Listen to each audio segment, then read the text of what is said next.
যেটা পুতিনকে আল্লাহ দেন নাই, পৃথিবীর বড় বড় রাষ্ট্রধর ক্ষমতাধর ব্যক্তিদেরকে আল্লাহ দেন নাই। এমন এমন নিয়ামতের মধ্যে অন্যতম নিয়ামতের নাম হচ্ছে ঈমান, অন্যতম নিয়ামতের নাম হচ্ছে কুরআন, অন্যতম নিয়ামতের নাম হচ্ছে আমরা মুসলমান, অন্যতম নিয়ামতের নাম হচ্ছে শ্রেষ্ঠ নবী। এমন দামি দামি নিয়ামত আল্লাহ রাব্বুল আলামিন আমাদেরকে দিয়েছেন।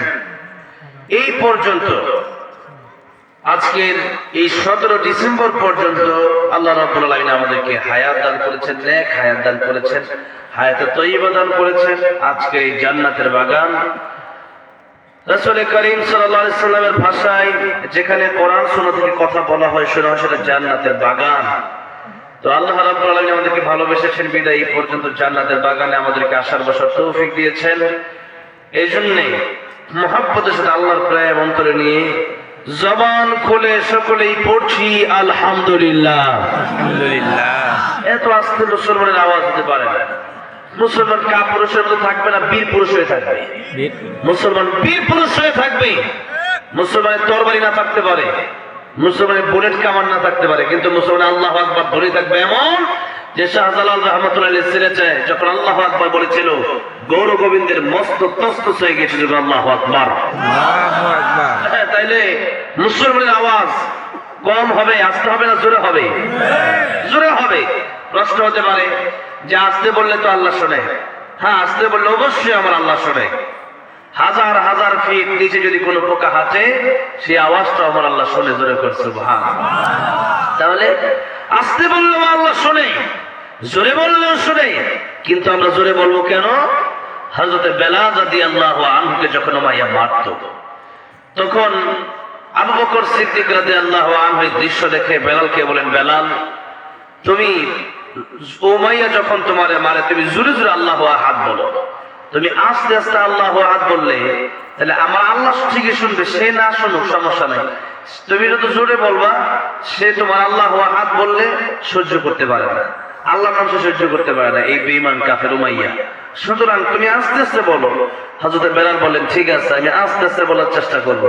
একদিন, 2 দিন, 3 দিন তিনি আস্তে বলার চেষ্টা করলেও পারেন না। হযরত আবু বকর সিদ্দিক রাদিয়াল্লাহু আনহু বলেন, বেলাল প্রতিদিন তোমার আস্তে বলার জন্য বলি, তুমি দেখি জোরেই বলো, তুমি কি আস্তে বলবো না? হযরত বেলাল রাদিয়াল্লাহু আনহু বলেন, আবু বকর ভাই আমার, আল্লাহর নাম যত জোরে বলি তত মজা পাই, উমাইয়ার ব্যথা যন্ত্রণা দুঃখ বেদনা আমি বেলাল বলে যাই। তাইলে আস্তে বললে আল্লাহ শুনে, কিন্তু আমার ঈমান যেমন আমার আল্লাহর নামটা বের হবে ওইরকম ঈমানের সাথে আল্লাহর মহব্বতের সাথে। হ্যাঁ, সেই জন্য মহব্বতের সাথে জোরে সোরে একবার বলি আলহামদুলিল্লাহ। এবার মাশাআল্লাহ ঈমানদারের মতো আওয়াজ হচ্ছে। ভাইরা আমার, বাবাজিরা আমার, আলোচনা অনেক শুনছেন, মাহফিল এলাকায় অনেক হয়েছে, জুমার বয়ান অনেক শুনেছেন, এই এলাকায় অনেক ওলামায়ে কেরাম আপনারা পাইছেন। হুজুর সংক্ষিপ্ত যে কথা বলছে ওয়াজটা এখানেই শেষ, যে আল্লাহর হুকুম মানবেন আর সমস্ত গুনাহ ছেড়ে দেবেন, ওয়াজ তো শেষ। কিন্তু বিষয়টা হচ্ছে আমরা মানি না, আমরা যা শুনি তা আমরা মানি না। আখলিস দীনাকা ইয়াকফিকাল আমালুল কলিল। আমালুল কলিল বলেন, আমালুল কলিল, অল্প অল্প আমল নাজাতের জন্য যথেষ্ট হবে, যদি সেই আমলটা আল্লাহর জন্য হয়, যদি সেই আমলটা ইখলাসের সাথে হয়। আবার অনেক বড় বড় আমল করলাম কিন্তু এটা আল্লাহর জন্য হলো না, বিপদ। হাদিস শরীফের ভিতরে আসছে কিয়ামতের দিন আল্লাহ ডাক দিবেন, 3 জন ব্যক্তির কথা আসছে। এক নম্বরে ডাকবেন শহীদকে। শহীদ হওয়ার মতো ফজিলত, এত বড় ইবাদত যে শহীদ হতে দেরি, জান্নাতে যেতে দেরি হয় না। শহীদের মর্যাদা কত বেশি। সেই শহীদ, আল্লাহ একজন শহীদকে ডাকবেন, ডেকে বলবেন তুমি আমার জন্য কি করেছিলে? সে বলবে আল্লাহ তোমার দিনের জন্য শহীদ হয়েছিলাম। আল্লাহ বলবেন তুমি মিথ্যে বলছো, তুমি মিথ্যে বলছো, তুমি আমার দিনের জন্য শহীদ হও নাই, বরং দুনিয়ার মানুষ যা তোমাকে বাহ বাহ দেয়, তোমাকে যেন বলে শহীদ অমুক, এই জন্য তুমি শহীদ হয়েছ, তোমার শাহাদাত কবুল হয় নাই, দুনিয়াতে তোমার শহীদ হওয়া শেষ হয়ে গেছে। ফেরেশতাদেরকে বলা হবে ফেরেশতা তাকে জাহান্নামের দিকে নিয়ে যাও, নাউযুবিল্লাহ। আলহামদুলিল্লাহ। শহীদ হওয়ার পরেও জাহান্নামে যাও। এরপরে আল্লাহ ডাকবেন আলেমকে, কারি সাহেবকে। এই আলোচনা যখন করি তখন মাঝে মধ্যে নিজের মনে হয় এত বেশি ফেমাস, এত বেশি পরিচিত, এত বেশি ভাইরাল হওয়া, যদি এটা যদি কোনো কারণে কোনোভাবে মনের ভিতরে এতটুকু চলে আসে যে আমার ভিতরে যে মানুষ আমাকে বাবা দিবে, বড় হুজুর বলবে, তাহলে দরকার নাই, জুতা সেলাই খামো, তাও যেন আল্লাহ এখান থেকে হেফাজত করে, চলে বলেন আমিন।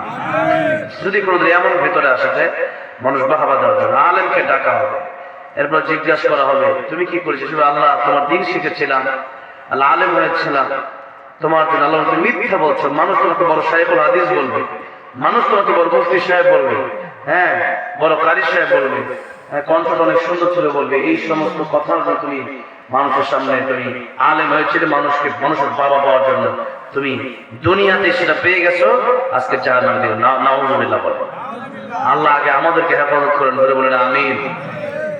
3 নম্বর দানবীরকে ডাকা হবে, ও দানবীর দিকে আসো। দানবীর আসলে পরে দানবীরকে জিজ্ঞাসা করবে তুমি কি করেছো। দানবীর বলবে আয় আল্লাহ তোমার দিনের জন্য সব সম্পত্তি মসজিদ মাদ্রাসা বিভিন্ন জায়গায় দান করে দিয়েছি। আপনি আসতেন বসুন। তাহলে এইভাবে করে করে দানবীরকে বলা হবে তুমি আমার দিনের জন্য দান করো নাই, তুমি দান করেছিলে যেন তোমাকে মানুষ বিশিষ্ট দানবীর বলে। তোমাকে দুনিয়াতে অনেক দানবীর বলা হয়েছে, যদি কারো মনে এমনটা না থাকে মানুষ দানবীর বলছে তাহলে সমস্যা নাই, তাহলে সমস্যা নেই। কিন্তু তার মনে এটাই ছিল যে মানুষ আমাকে দানবীর বলবে। অনেক সময় ভোটের সময় দেখা যায় যে খবর নেয়া 1000-2000 টাকা দেয়, কেন আর খবর কই, তাইলে এইটা দান হয় না, এটা ভোটের জন্য টাকা দেওয়া হয়েছে। তাহলে খোঁজ খবর নিতে হলে সবসময় নিতে হবে। বিশিষ্ট দানবীর বলবে, টাকা দেওয়ার পরে লোকেরা আমায় ভালো বলবে। যাকাত দেওয়ার সময় দেখা যায় অনেক জায়গায় যাকাত দেওয়া হচ্ছে 200 টাকার লুঙ্গি 500 টাকার মানে শাড়ি, এটা দিয়া 20 জন লোকের লুঙ্গি আর 20 জন লোকের শাড়ি দিচ্ছে, 40 জন লোককে দিচ্ছে, আর ক্যামেরা হচ্ছে 50 টাকা, শো অফ করতেছে। কি যেটা সবাই দেখবেন বিশিষ্ট দানবীর। যাকাত কোন গরিব নিবে এটা তার জন্য আবশ্যক নয়, কিন্তু ধনীকে যাকাত গরিবের ঘরে পৌঁছায় দিয়ে আসতে হবে, এটা আবশ্যক। গরিব যদি যাকাত না নেয় সে জাহান্নামে চলবে না, আর ধনী যাকাত না দিলে সে জাহান্নামে চলবে। তাহলে গুরুত্ব কার বেশি? ধনী লোকের যাকাত পৌঁছায় যাওয়া তার জন্য গুরুত্বপূর্ণ বিষয়। গরিবের আইসা সিরিয়াল দিয়ে মারামারি করে নেওয়া তার জন্য গুরুত্বপূর্ণ বিষয় নয়। আজ লোক দেখানো আমল চলছে তো চলছে, এই লোক দেখানো আমল আমাদেরকে জাহান্নামে নেবে। আল্লাহ তুমি হেফাজত করো, বলে কোন আমিন। আমার ভাইরা, তাহলে অনেক বড় আমল করলাম কিন্তু আমলটা ইখলাসের সাথে হলো না, দাম নাই। আবার অনেক ছোট আমল, কেমন হাদিস শরীফের ভিতরে আছে, এটা আমি বলে আমার মূল আলোচনা আমি চলে যাব। শুধু এটা বলে যে কতটুকু অল্প আমল করার পরে আল্লাহ অল্প আমল কিভাবে কবুল করে। মরুভূমির ভিতরে যখন যাই, প্রায় সময় তো মাঝে মাঝে যখন সৌদি আরব, তারপরে মিডল ইস্টে, কাতার, বিভিন্ন জায়গায় যাওয়া, তখন দেখা যায় পাহাড় আর পাহাড়, শত শত কিলোমিটার পাহাড় আর পাহাড়। গাড়ি হেরাই যখন উঠতেছিলাম তখন যেখানে কোরআন নাযিল হয়েছে শুধু পানির প্রয়োজন, শুধু পানির প্রয়োজন, এরকম মরুভূমিতে এক লোক বিপদে পড়েছে। এই বিপদে পড়ার সময় কি বিপদ, যে পানির বিপদ, পানি নাই, পানির জন্য ছটফট করতেছে। আরেক লোকের কাছে 1 গ্লাস বা 1 বোতল পরিমাণ পানি আছে। এই লোক যার কাছে 1 গ্লাস পানি তার একটু করে লাগতে পারে, কারণ মরুভূমিতে এখানে 1-2 বোতল এরকম কিছু হয় না, এখানে 8-10 বোতলের প্রয়োজন, একটু পরে পরে পানি পান করতে হয়। তাহলে সেই জায়গায় তো আর পানি আপনি সেখানে তো আর কল পাবেন না, মোটর পাবেন না, তো সেই জন্য পানির বোতল আপনাকে নিয়ে যেতে হবে, অথবা সেখানে তো এখন তো সুব্যবস্থা। হাদিস শরীফের ভিতরে আসছে লোকটা যখন পানির জন্য ছটফট করতেছিল, এমন সময় আরেকজনের কাছে অল্প একটু পানি আছে, তার একটু করে লাগতে পারে, এরপরও সে ব্যক্তি নিজে চিন্তা না করে ওই আল্লাহর ওলির চিন্তা করলো, যে ব্যক্তিটা কিয়ামতের ময়দানে জান্নাতে যাবে, দুনিয়াতে বিপদে পড়েছে, তাকে নিজে না পান করে সেই ব্যক্তি, যে ব্যক্তিটা বিপদে পানি জন্য ছটফট করতেছে, তাকে পানিটা পান করে দিয়েছে। সুবহানাল্লাহ। কিয়ামতের ময়দানে এই দুই লোকের ভিতরে ফয়সালা হয়ে যাবে। যে লোককে পানি পান করানো হয়েছিল সেই লোকটাকে আল্লাহ রাব্বুল আলামিন জান্নাতে দিয়ে দিবেন। জান্নাতের জন্য তাকে যেতে বলা হবে, জান্নাতের ফয়সালা হয়ে যাবে। আর যে লোক পানি পান করেছিল সেই লোকের জন্য জাহান্নাম ফয়সালা হয়ে যাবে। যেই মাত্র জাহান্নাম ফয়সালা হয়ে যাবে, আল্লাহ বলেন, ফেরেশতারা রে,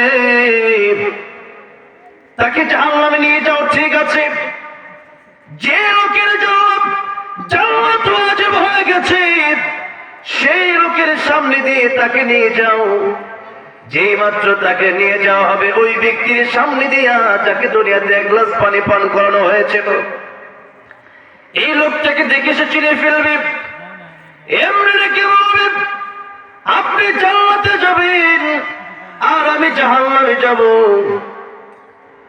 আপনি জান্নাতে যাবেন, আপনি যদি আমার জন্য একটু সুপারিশ করেন, আপনার জান্নাতের টিকিট ক্যান্সেল হবে না। আল্লাহর নিয়ম হলো, একবার যাকে ডান হাতে আমলনামা দিবেন, একবার যার জন্য জান্নাত ফয়সালা করে দেবেন, তার কাছ থেকে আর কোনোদিন জান্নাত ছিনিয়ে নেবেন না। সুবহানাল্লাহ। অতঃপর সেই ব্যক্তি, যে ব্যক্তির জন্য জান্নাত ফয়সালা হয়ে গেছে, সেই ব্যক্তি চিন্তা করবে, লোকটা দুনিয়াতে বড় বিপদের সময় আমাকে নিজে পানি না পান করে আমাকে পানি পান করেছিল। আজকের কঠিন কিয়ামতের ময়দানে সে বিপদে পড়েছে, আমি আল্লাহ রাব্বুল আলামিনের কাছে কি একটু সুপারিশ করতে পারি না? এমনি সে লোকটা, সে আলেম, সে আল্লাহর ওলি, আল্লাহ রাব্বুল আলামিনকে ডেকে বলবেন, আল্লাহ,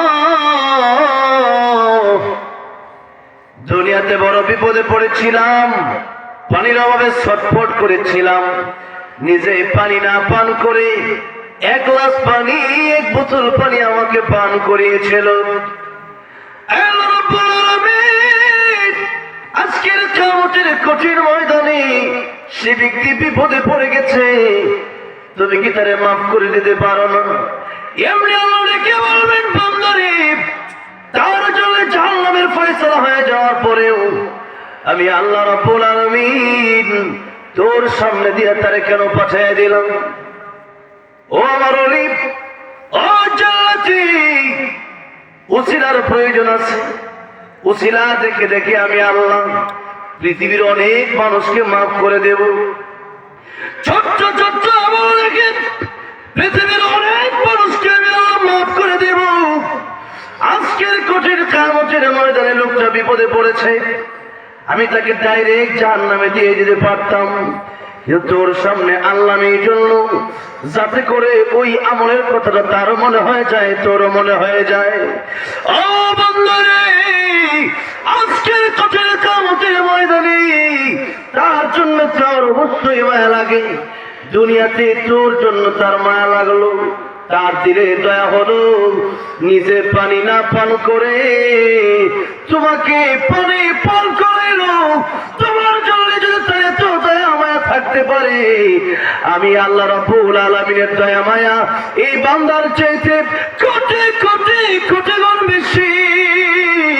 আজকের কিয়ামতের ময়দানে আমি আল্লাহ রাব্বুল আলামিন ওই দিনের এক গ্লাস পানি পান করানো কেউ সিলা করে, যারে বান্দা তোরেও জান্নাতে দিলাম, তোর সাথে ওই যে দুনিয়াতে এক গ্লাস পানি তুই পান করেছিল, সেই এক গ্লাস পানির পান করানোটা আমি আল্লাহর কাছে এত বেশি পছন্দ হয়েছিল। এক গ্লাস পানি পান করানোটাকে আমি আল্লাহ কবুল আর মঞ্জুর করে আজকের কিয়ামতের ময়দানে আমি আল্লাহ রাব্বুল আলামিন তোর সাথে তারেও জান্নাতের মেহমান বানিয়ে দিই। নবীজির পাম বরফ বলে যেত, আম্মা জান আয়েশা কি ইয়া রাসূলুল্লাহ, এত লম্বা সময় দাঁড়ায় থেকে এত কষ্ট হয় আপনার, আপনি তো কোনো গুনাহ নাই, এত আমল করেন আপনি। নবী বলেন, আয়েশা আমি কি আল্লাহর শুকরগুজার বান্দা হব না? সুবহানাল্লাহ। আর আমার ভাইরা, আমার ভাই, তাহলে আল্লাহর নবী যার জীবনে কোনো গুনাহ নাই, তিনি নামাজে দাঁড়ায় থাকেন, এত লম্বা সময় সে পাম্বর ফুলে যায়। আর আমরা নামাজ পড়ি কেমন? 2 রাকাত নামাজ পড়তে 2 মিনিট আমাদের লাগে। কথা বলেন ঠিক না? গড়ি থেকে তাকায় দেখবেন 6 রাকাত নামাজ দেখবেন 3 মিনিটে শেষ হয়ে গেছে। এত অল্প সময় নামাজ। তাহলে আমরা নামাজ বেশি পড়লেও দেখবেন সবে কদর, সবে বরাত, মানে বরাতের রাত, কদরের রাত আসলে পড়ে দেখবেন অনেকে নামাজ পড়ে। কেমন নামাজ? আজকে কয় রাকাত পড়ছো? আমি পড়ি 10 রাকাত, আমি পড়ি 22 রাকাত পড়ছি। তাহলে আল্লাহ বলেন আকসারু আমালা, আল্লাহ বলেছেন আহসানু আমালা, আল্লাযী খালাকাল মাউতা ওয়াল হায়াতা লিয়াবলুয়াকুম আইয়ুকুম আহসানু আমালা, আইয়ুকুম আহসানু আমালা। আকসারু আমালা না আহসানু আমালা? আকসার মানে বেশি, আহসান মানে উত্তম, সুন্দর। তাহলে কত সুন্দর আমল করতে পারবো এটা আমরা দেখতে চাই। আমরা নামাজ বেশি পড়ি, কিন্তু নামাজ পড়ি একবার এমন দ্রুত যে নামাজের ভিতরে নামাজটা পড়লাম, এই নামাজ আমার যেন কবুলই হয় না, এমন নামাজ আমরা পড়বো। আমার ভাইরা বলে এই আলোচনায় আমরা সামনে ঢুকবো, আজকে নামাজের আলোচনায় আমরা ঢুকবো, বলি ইনশাআল্লাহ। নামাজ আমাদের দরকার, নামাজ ছাড়া জান্নাতে যাওয়ার কোনো সুযোগ নেই। আমি আপনাদের সামনে সূরাতুল মুদ্দাসসির থেকে যতটুকু আলোচনা করবো মানা যাবে তো ইনশাআল্লাহ। মানার নিয়তে দিলের কান দিয়ে শুনেন। ওয়া ইযা কুরিআল কুরআন ফাসতামিউ লাহু ওয়া আনসিতু লাআল্লাকুম তুরহামুন। আল্লাহ বলেন যখন কোরআন তেলাওয়াত করা হয়, যখন কোরআনের তাফসীর করা হয়, তখন তোমরা দিলের কান দিয়ে শোনো, চুপ থাকো, তাহলে কি হবে? তোমাদের উপর আল্লাহর রহমত নাযিল হবে। সুবহানাল্লাহ। আজকের মাহফিলটা বড় সুন্দর, কোনো হইচই নাই, বড় বাজার ঘাট নাই, একটা যেরকম আলোচনার বলা এবং শোনার যেমন পরিবেশ দরকার, আজকে আলোচনার মাত্রা সেরকম আমার কাছে বড় ভালো লাগছে, আলহামদুলিল্লাহ। তাহলে আপনারা যে এলাকার মানুষ কতটা ভদ্র এটার পরিচয় দিয়ে দিচ্ছেন, আলহামদুলিল্লাহ। অনেক মাহফিলে যাই, এখানে 5 জন কথা বলে, এখানে 10 জন, এখানে একটা মেলা শুরু হয়ে যায়। তো এই যে এই ব্যাপারগুলো সব জায়গায় আসে আলোচনা করে ভালো লাগে না। আজকে এই ব্যাপারটা আমার কাছে ভালো লেগেছে যে আপনারা খুব মনোযোগ দিয়ে আমার দিকে তাকায় তাকায় প্রায় প্রত্যেকটা মানুষ আলোচনা শুনতেছে, আলহামদুলিল্লাহ। আমার ভাইরা, আমার বাবাজিরা, আজকে এই মাহফিল সম্পর্কে আপনার প্রশ্ন করা হবে, কোন দিন এটা বলেই আলোচনার মূল আয়াতে চলে যাবে। আজকে আলোচনা যদি শুনে মনোযোগ দিয়ে যদি মানেন, এটা আপনার জন্য জান্নাতে যাওয়ার কারণ হবে, আর যদি না মানেন, এটা আপনার জন্য জাহান্নামে যাওয়ার কারণ হবে।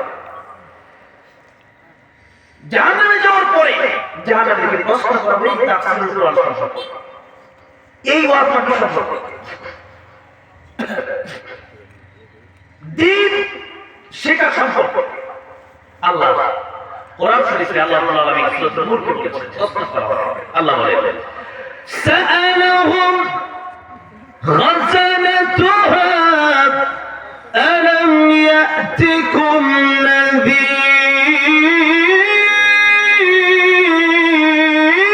نذير قالوا بلى قد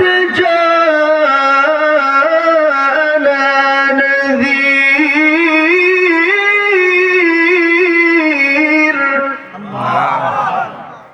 سألها প্রশ্ন করা হবে খাজানাতুহা আলাম ইয়াতিকুম নাযীর। জাহান্নামে থেকে প্রশ্ন করা হবে যে তোমাদের কাছে কি নীতি প্রদর্শন পাই না আসে নাই? আর আল্লাহ তাআলা বলবে বালা হ্যাঁ কদ জাআনা নাযীর, ভীতি প্রদর্শনকারী আসছিল। তার মানে জাহান্নাম থেকে ভয় দেখানোর ব্যক্তি আসছিল, নবী রাসূল আসছিল, উলামায়ে কেরামগণ আসছিল, কথা বলছিল, খুতবা দিয়েছিল, বয়ান করেছিল কিভাবে জাহান্নাম থেকে বাঁচতে হয়, কিভাবে জান্নাতে যেতে হয়। কিন্তু ফাকাত আমরা অস্বীকার করেছিলাম, আমরা এটাকে মানি নাই।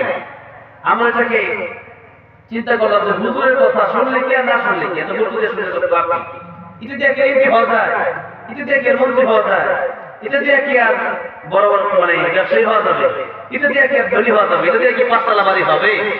কিন্তু মানে জান্নাতের ব্যাপারে কোনো গুরুত্ব দিই নেই, জাহান্নামের আযাব এগুলোর কোনো গুরুত্ব দিই নেই। যার কারণে আজকে আফসোস, আজকে জাহান্নামে আসলে আল্লাহ বলছেন একটু পরে সূরা মুলকের প্রথম পৃষ্ঠায় একেবারে শেষ লাইনে আল্লাহ বলছেন وقالوا لو كنا نسمع أو نعقل ما كنا في أصحاب السعير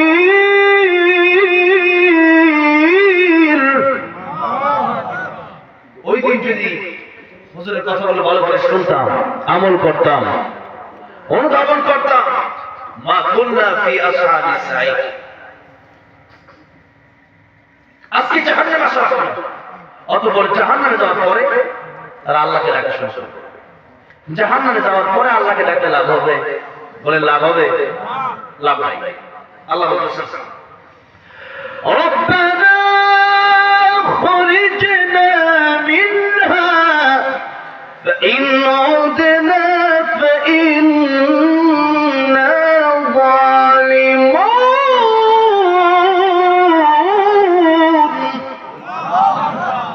قال اخسئوا فيها ولا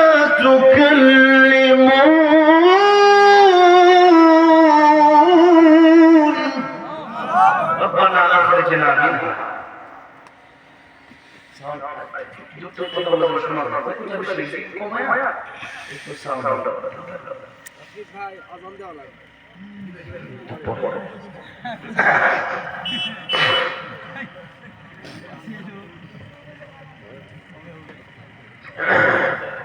এগুলা ইনশাআল্লাহ মনে হবে। আগে তো দুঃখ দেখায় আপনাদের ভিতরে, হ্যাঁ তো মনে করে ঠিক আছে।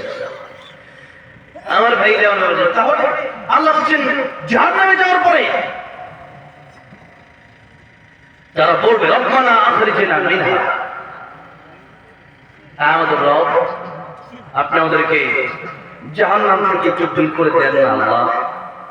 ফাইন উদনা ফাইন্না যালিমুন, আমাদেরকে আর জালিম পাবেন না, আমরা নামাজ ছাড়বো না, আমরা কোরআন তেলাওয়াত ছাড়বো না, আমরা মানে সুদ খাবো না, ঘুষ খাবো না, চুরি করবো না, ডাকাতি করবো না, মিথ্যা বলবো না।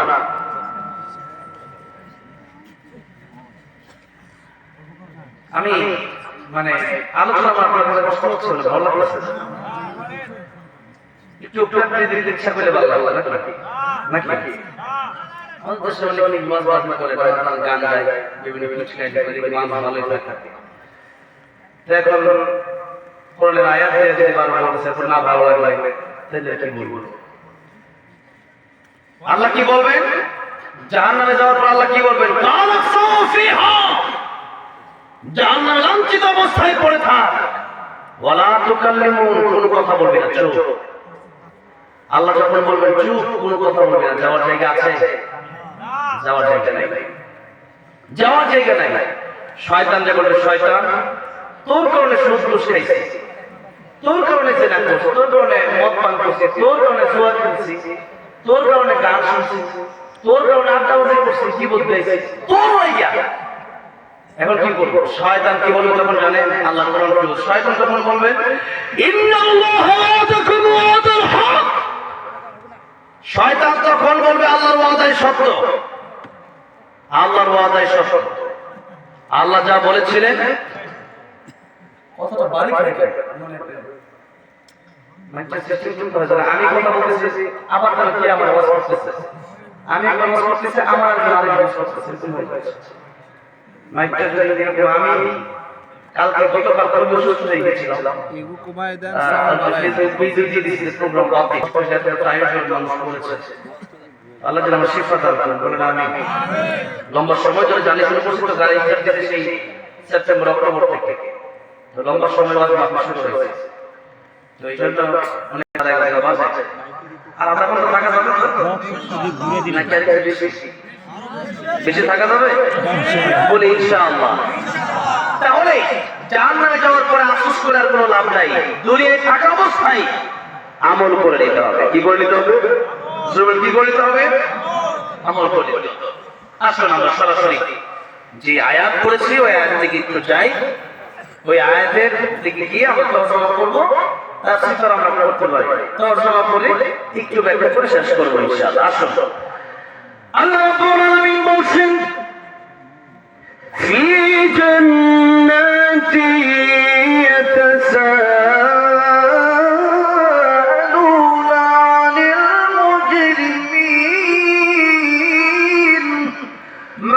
سلككم في سقر قالوا لم نك من المصلين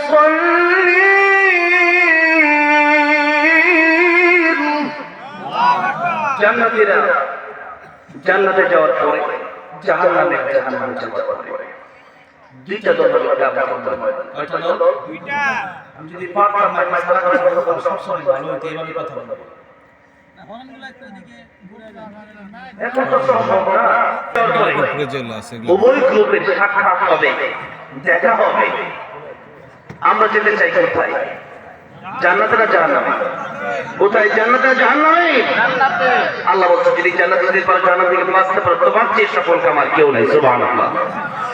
আল্লাহ রাব্বুল আলামিন বলেন ফামা যুহজিহা আনিন নার ওয়া উদখিলাল জান্নাতা ফাকাদ ফাজ মাল হায়াতুদ দুনিয়া ইল্লা মাতাউল গুরুর। প্রকৃত সফল কাম কোন ব্যক্তি? প্রকৃত সফল কাম কারা? আল্লাহ রাব্বুল আলামিন বলছেন যারা ফামান যুহজিহা আনিন নার, যাদেরকে জাহান্নাম থেকে বাঁচায় দেওয়া হবে, ওয়া উদখিলাল জান্নাতা, যাদেরকে জান্নাতের ভিতরে প্রবেশ করায় দেওয়া হবে। আল্লাহ বলছেন যারা ফাকাদ ফাজ, তারা সফল হয়ে গেল। জোরে বলুন সুবহানাল্লাহ। আর দুনিয়ার ব্যাপারে, দুনিয়ার হায়াতের ব্যাপারে আল্লাহ রাব্বুল আলামিন বলছেন ওয়া মাল হায়াতুদ দুনিয়া ইল্লা মাতাউল গুরুর। এই দুনিয়ার জীবন ধোঁকা ছাড়া কিছু নয়। যা করবেন ধোঁকা ধোঁকা ধোঁকা। তাই আল্লাহর নবী বিশ্ব নবী রাহমাতুল লিল আলামিন হাদিস শরীফের ভিতরে বলেছেন, ও দুনিয়ার মানুষরা, তোমাদের তিনজন ভাই আছে। জোরে করে আমাদের সবার কয়জন ভাই আছে? তিনজন ভাই আছে। একটা ভাইয়ের নাম তোমার আত্মীয় স্বজন, আরেকটা ভাইয়ের নাম তোমার ধন সম্পদ, আরেকটা ভাইয়ের নাম তোমার নেক আমল। আল্লাহ নবী বলেন দুনিয়ার মানুষ, তোমার আত্মীয় স্বজন তোমার কবরে যাবে না, তোমার ধন সম্পদ তোমার কবরে যাবে না। যত টাকা কামালেন, যত বাড়ি গাড়ি করলেন, কোন বাড়ি গাড়ির টাকা পয়সা কবরে যাবে না। কবরে যাবে না। হারাম যদি ইনকাম করে কবরে চলে যাবেন আপনি। কবরে শাস্তি হবে আপনার, আপনার হারাম ইনকাম গুলো নিয়ে দুনিয়ার মানুষ ভাগাভাগি শুরু করে দেবে, মারামারি শুরু করে দেবে। এই জন্য নবী আল-আযাদ রাহমাতুল্লাহ আলাইহি বলেছিলেন, হালাল হারাম না মানে কত টাকা করছো কামাই, এত টাকা রাখবো কোথায়? কাপড়ের তো পকেটে নাই, ঠিক না ঠিক? টাকা পয়সা লইয়া কি কেউ কবরে গেছে? কি জবাব দিবি রে তুই আল্লাহর কাছে? ওর মানুষ চবে হোস দুনিয়ার পিছে, ওর মানুষ চবে হোস দুনিয়ার পিছে। কি জবাব দিবি রে তুই আল্লাহর কাছে? কি জবাব দিবি রে তুই আল্লাহর কাছে? তাহলে হারাম হারাম মিলে যদি ইনকাম করেন, কবরে ইনকাম নিয়ে যাওয়া সম্ভব হবে? তাহলে কবরে যেতে হবে আমার। ওই কবরে আমার সাথে আমার আত্মীয় স্বজন যাবে না, ওই কবরে আমার সাথে আমার ধন সম্পদ যাবে না, ওই কবরে আমার সাথে আমার যাবে শুধু নেক আমল। জোরে বলেন, যাবে শুধু আমার কি? নেক আমল। তার যত বেশি, তার কবরে তার জন্য শান্তিও তত বেশি। আমার ভাইরা, আমার বাবা, আল্লাহ নেবেন কবর মাওসুতুম মিন রিয়াদিল জান্নাহ আও হুফরাতুম মিন হুফারিন নার। কবর কার জন্য জান্নাতের বাগান হয়ে যায়, কার জন্য জাহান্নামের গর্ত হয়ে যায়। তাহলে জান্নাত আর জাহান্নামের ব্যাপারটা কবর থেকেই শুরু হয়ে যায়। আমি আপনি মনে করি জান্নাত জাহান্নাম অনেক দূরে, পরকাল অনেক দূরে। কবে মরবো, কবে হাসরের মাঠ কায়েম হবে, কবে জান্নাতে যাবো আর জাহান্নামে যাবো? কিন্তু না, আজকে মরবেন, আগামীকাল 24 ঘন্টার ভিতরে আপনাকে দাফন করে ফেলা হবে। কিছুদিন পর হয়তো আপনার এই নখগুলো, আপনার এই শরীরের গোশতগুলো খসে যাবে, চুলগুলো পড়ে যাবে, হাড্ডি কঙ্কাল ছাড়ার কিছুই রবে না। একসময় হাড্ডিও আর থাকবে না। ও মুসলমান, কবর আযাব সবাই দেখে না, সবাই বুঝে না, স্বপ্ন যে ব্যক্তি দেখলো তার পাশের লোক তো স্বপ্ন দেখলো না। দুইজন ব্যক্তি একসাথে ঘুমায়, একজন স্বপ্নে সিঙ্গাপুরে যায়, আরেকজন মানে তাকে ডাক দিল। সে বললো আমার সিঙ্গাপুর সফর তুমি কেন বাতিল করলে? সে বলে সিঙ্গাপুর কবে গেল? বলে আমি তো স্বপ্নে সিঙ্গাপুরে গিয়েছিলাম।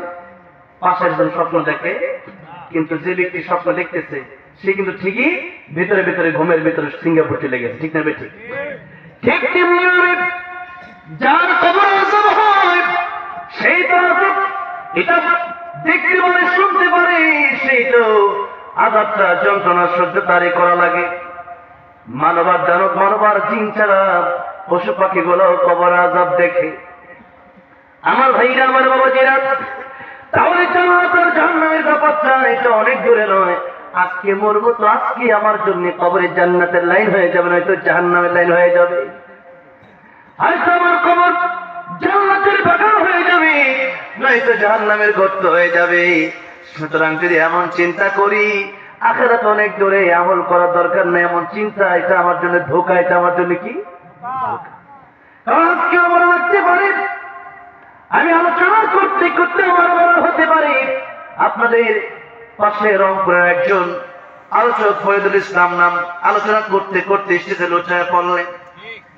হসপিটালে নিয়ে যাওয়া হলো, ডাক্তার বলল বেঁচে নাই, মারা গেছে। তাহলে স্টেজের ভিতরে আলোচনা করতে করতে আমার মরণ তো হয়ে যেতে পারে, আপনার মরণ হয়ে যেতে পারে। বগুড়ায় আসলাম কয়েকদিন, কত বছর আলোচনা করার জন্য আসলাম। সভাপতির ভাই মাহফিলের ভিতরে ইন্তেকাল করলো, মাহফিলের ভিতরে মারা গেল। এবছর আবার দাওয়াত করা হলো, আমাকে হঠাৎ করে ফোন দেওয়া বলা হলো মাহফিল হবে না। বললাম কেন?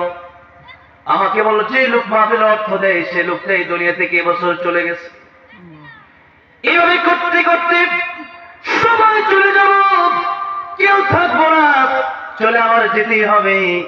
জন্ম যেহেতু নিয়েছি, মৃত্যু অবশ্যই আমাকে গ্রহণ করতে হবে। কিন্তু মৃত্যু যদি আমার ভালোভাবে না হয় তাহলে আমার জন্য বিপদ শুরু হয়ে যাবে, জাহান্নামের আযাব শুরু হয়ে যাবে। আমার ভাইরা, আমার বাবাজিরা, তাহলে আসুন জান্নাত জাহান্নামের ব্যাপার এটা অনেক দূরে নয়, বরং আজকে বললে কবর দেওয়ার সাথে সাথে 40 কদম যেতে যতক্ষণ সময় লাগে মানুষের, ততক্ষণের ভিতরে দুইজন ফেরেশতা চলে আসে আর জিজ্ঞাসা করে মান রাব্বুকা ওয়া মা দীনুকা ওয়া মান হাদার রাজুল আল্লাযী বুইসা ফীকুম। প্রশ্ন করা হয়, রব সম্পর্কে প্রশ্ন করা হবে। আজকে আমাকে চিনেন না, নামাজে যান না, সুবহানাল্লাহ ভালো করে বলতে মনে চায় না, আলহামদুলিল্লাহ বলতে মনে চায় না, কোরআন তেলাওয়াত করতে মনে চায় না, আল্লাহর সাথে সম্পর্ক বাড়াতে মনে চায় না। প্রশ্নের উত্তর দেওয়া কি সহজ হয়ে যাবে নাকি কঠিন হয়ে যাবে? ধর্ম সম্পর্কে প্রশ্ন করা হবে, ধর্ম সম্পর্কে প্রশ্ন করা হলে পরে অনেকে আজকে আমাদেরকে ধর্মান্ধ বলে, ঠিক না? আজকে আমাদেরকে অনেকে ধর্মান্ধ বলে গালি দেয়, রাজাকার বলে গালি দেয়, জঙ্গিবাদ বলে গালি দেয়, উগ্রবাদ বলে গালি দেয়। যদি কোন নাউজুবিল্লাহ, ঢাকায় এমন একটা চিত্র দেখা গেছে, আলেমদের দাড়ি এবং টুপি নিয়ে তারা সেখানে পালাচ্ছে এবং সেটাতে তারা ঘৃণার চোখে তারা রাজাকার বানাইছে, নাউজুবিল্লাহ বলে। আচ্ছা, আমাদের গাজীপুরে একজন মন্ত্রী ছিলেন, মুক্তিযুদ্ধ বিষয়ক মন্ত্রী আকম মোজাম্মেল হক সাহেব। উনি মন্ত্রী থাকা অবস্থায় তিনি রাজাকারদের তালিকা করেছিলেন। তো এর মধ্যে সম্ভবত 10,000 রাজাকারের তালিকা করেছেন। 10,000 রাজাকারের তালিকায় সেই তালিকাটা পারলে বের করেন, বের করে দেখেন সেই রাজাকারের তালিকায় কয়েকজন হুজুর আছে। আজকে আসল রাজাকারদেরকে রাজাকার না বলে আলেমদেরকে রাজাকার বলছেন। আলেমদেরকে যারা রাজাকার আগে বলেছে তাদের পরিণতি ভালো হয় না, এখনো যারা রাজাকার বলবেন, দাড়ি টুপি ইসলামে কটাক্ষ করবেন, এমন পরিণতি হবে, আপনার এমন বক্তব্য হবে, এমন লাঞ্ছনা আসবে, সেজন্য অপেক্ষা করতে থাকেন। তাকবীর! আলেমদের দাড়ি টুপি নিয়ে রাজাকার বলছেন। রাজাকার দাড়ি টুপি ছাড়া অনেক রাজাকার ছিল, তো রাজাকারের ভিতরে আপনি যে দাঁড়িয়ে আঁকলেন, নাউজুবিল্লাহ, এরপরে মাটিতে সেটাকে আপনি মানুষকে বুঝালেন যে এটা রাজাকার ছবি আমরা আঁকছি, সেটাতে মানুষ পারাবে, নাউজুবিল্লাহ বলে, সে মানুষ পারাবে, দাঁড়িয়ে টুপি আছে ঢাকাতে। চিন্তা করা যায় এই সময় এসে দেশে আবু সাইদ মুগ্ধ, তারা রক্ত জীবন দিয়েছে এই জন্য যে আলেমদেরকে আলেমদের দাঁড়িয়ে টুপি আঁকাইয়া, মানে আলেমদেরকে রাজাকার, এরপর আলেমদেরকে লাঞ্ছনা করার জন্য এইগুলো তারা কি রক্ত জীবন এই জন্য দিয়েছে? আমার ভাইরা, আমার বাবাজিরা, এই যে শহীদ হলো এই রংপুরের ছেলেরা, বাংলাদেশের ছেলেরা, বিশেষ করে আবু সাইদ, তারা তো মুসলমান ছিল, শুধু মুসলিম ছিল না, অনেক ভালো ভালো মুসলিম ঘরের সন্তান ছিল তারা। এই সন্তানরা জীবন দিয়েছে আলেমদেরকে অপমান করার জন্য নয়। আলেমদেরকে অপমান করে আগের মানুষ দেখলে দেশে থাকতে পারে নাই। আপনারা আলেমদেরকে অপমান করলে দেশে থাকতে পারবে না, বিপদ হয়ে যাবে। তা আল্লাহর জমি উলামায়ে কেরামরা, তারা হচ্ছে আল্লাহকে সবচেয়ে বেশি ভয় করে, আল্লাহ সবচেয়ে প্রিয় মানুষ হচ্ছে উলামায়ে কেরাম। আজকে আলেমদেরকে নিয়ে এরকম অশ্লীল মন্তব্য, এরকম অশ্লীল ভাবে ছবি অঙ্কন করে দেখে আপনারা যেই কাজ করছেন এগুলো ঠিক হচ্ছে না। এগুলো যারাই করে, আলেম থেকে রাজাকার, মৌলবাদ, উগ্রবাদ, জঙ্গিবাদী বললে আমরা এতটা রাগ করি না, কারণ আমার নবীকে পাগল জাদুকর বলে মানুষ গালি দিত না? আমার নবীকে পাগল আর রাজাকার আর জাদুকর বলে গালি দিত আবু জেহেলরা, এখন আমাদেরকে রাজাকার বলে গালি দেয় আবু জেহেলের উত্তরসূরি গুলো। এই জন্য আল্লাহ দেশের মানুষগুলোকে হেদায়েত দান করেন, বোঝার তৌফিক দান করেন। যেটা বলেন আমি দিন সম্পর্কে প্রশ্ন করা হবে, আমাদেরকে আপনি কিভাবে পারলেন ধর্মান্ধ বলতে? এত বড় নেতা হয়ে কিভাবে পারলেন ধর্মান্ধ বলছে আমাদেরকে? কেন? যে আমরা বাউল আল্লাহর বিরোধিতা করছে, আল্লাহকে মুনাফিক বলছি, আমরা বলছি যে এই বাউলকে ফাঁসি দিতে হবে। কেন বলছি? আমরা নাকি ধর্মান্ধ। তা আমরা বলি যে আমরা ধর্মান্ধ হয়ে, আমরা ধর্মের প্রতি পাগল হয়ে আমরা ধর্ম নিয়ে কবরে দিতে চাই, আর আপনি ধর্ম ছাড়া কবরে যায়, দেখা যাবে কার বুকের পাটা কত আছে। কবরে তো প্রশ্ন হবে, আমার দিনুকা, তোমার ধর্ম কি ছিল? তাইলে কবরে গেলে ধর্ম সম্পর্কে প্রশ্ন করা হবে, তাই তো নামাজ পড়ি, তাই তো আলোচনা করি, শুনি, তাই তো কোরআনের পক্ষে থাকি, তাই তো আল্লাহর গালি দিলে সহ্য হয় না, তাই তো নবীর গালি দিলে সহ্য হয় না, তাই তো কোরআন নিয়ে কটাক্ষ করলে, মুসলমানের বাচ্চা নিজেকে গালি দিলে, মুসলমানকে নিজেকে গালি দিলে সহ্য করা যায়। আল্লাহর কসম, আল্লাহ এবং রাসূলকে গালি দিলে তাকে কতল না করা পর্যন্ত মন ঠান্ডা হয় না।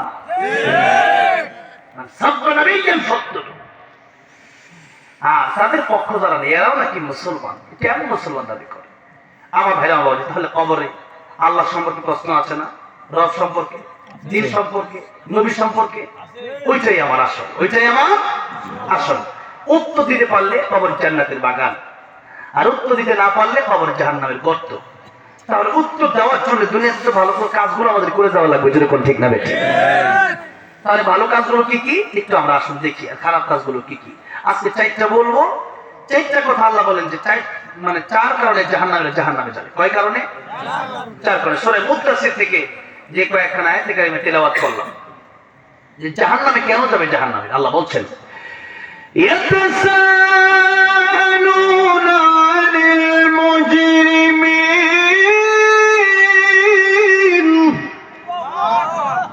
জাহান্নামীদেরকে প্রশ্ন করা হবে যে মা সালাকাকুম ফি সাকার, তোমরা জাহান্নামে গেলা কেন? ক্বালু লাম নাকু মিনাল মুসাল্লিন,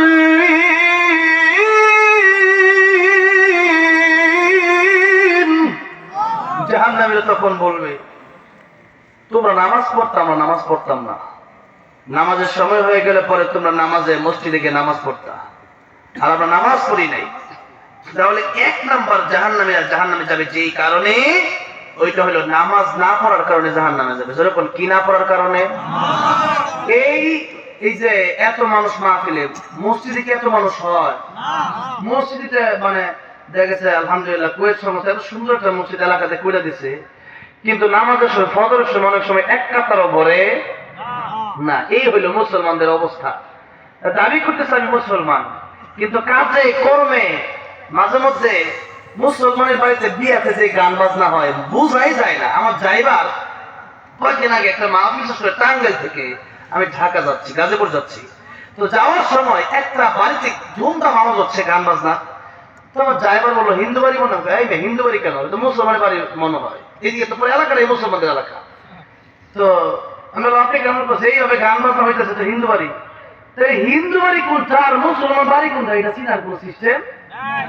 বাইনাল আবদি ওয়া বাইনাল কুফরি তারকুস সালাহ। কাফেররা নামাজ পড়ে না আর মুসলমান নামাজ পড়বে, এটাই হচ্ছে কাফের মুসলমানের আলামত হবে। মুসলমান পড়বে নামাজ আর কাফের পড়বে না। এখন কাফেরও পড়ে না, মুসলমানও পড়ে না, তাহলে আপনার কাফের ভিতরে পার্থক্যটা কি কোন? মুসলমান আর কাফের, মুসলমানেও গানের আয়োজন করে, কাফেরও গানের আয়োজন করে, তা আপনার ভিতরে পার্থক্যটা কি? এই দেশে ভূমিকম্প হওয়ার 4টা কারণ যখন বেড়ে যাবে, 4 গুণ যখন বেড়ে যাবে, নবী বলেন ভূমিকম্প বেড়ে যাবে। 1 নাম্বার, যখন গানের আয়োজন করবা, তোমরা গান বাজনা ডিজে কনসার্ট করবা, যাত্রাপালা করবা। 2 নাম্বার, যখন জিনা করবা। 3 নাম্বার, যখন নাচানাচির ব্যবস্থা, নর্তকী নাচানাচির ব্যবস্থা করবা। 4 নাম্বার, যখন মাদকের সাথে তোমরা সম্পৃক্ত হইবা, মদ খাইবা, সিগারেট খাইবা, ফেন্সিডিল খাইবা, ইয়াবা খাইবা, বাবা খাইবা, এই নেশা যখন করবা, তখন তোমাদের ভূমিকম্প দেশ হবে। এখন ভূমিকম্প কম না বেশি? কয়েকদিন আগে ভূমিকম্প হয়ে গেল। এই ভূমিকম্প হওয়ার এই 4টা কারণ। তবে দেখেন যে 4টা কারণ আমার সমাজে আছে না, জেনা আছে না? নাই। খালি ওই জেনা জেনা না, চোখ দিয়েও জেনা করা যায়। বেপরোয়া নারীর দিকে তাকাইলে চোখের জেনা, কান দিয়ে জেনা করা যায়, গান শোনা, অবৈধ কথা শোনা, এগুলো কানের জেনা। অন্তর দিয়ে পরিকল্পনা করা অন্তরের জেনা। হাত দিয়ে কাউকে স্পর্শ করা অবৈধ নারীকে হাতের জেনা। পা দিয়ে জেনার দিকে যাওয়া পায়ের জেনা। তাহলে এত জেনা হচ্ছে, আর আমরা শুধু এক জেনাকে জেনা মনে করছি আর অন্য কোনো জেনাকে জেনা মনে করছি না, ঠিক না বেঠিক? অনেক জেনা আমাদের হচ্ছে। এত জেনা। মদ আমাদের সমাজে আছে না? নাই। সিগারেট তো কোনো কথাই নাই, সিগারেট তো কোনো কথাই নাই। এরপরে দেখা গেছে যে নর্তকী নাচানাচি, এরপর ডিজে গান, এগুলো অভাব নাই। গতকাল 16 ডিসেম্বর গেল, আমি যে এলাকায় মাহফিল করলাম, প্রায় 10টা মাহফিল, এক এলাকার কাছাকাছি এলাকাতে প্রায় 10টা মাহফিল। আমার কাছে বড় ভালো লাগলো যে আজকের যুবকেরা আলহামদুলিল্লাহ গান ছেড়ে দিয়ে আস্তে আস্তে ওয়াজ মাহফিল করতেছে। আলহামদুলিল্লাহ, আলহামদুলিল্লাহ।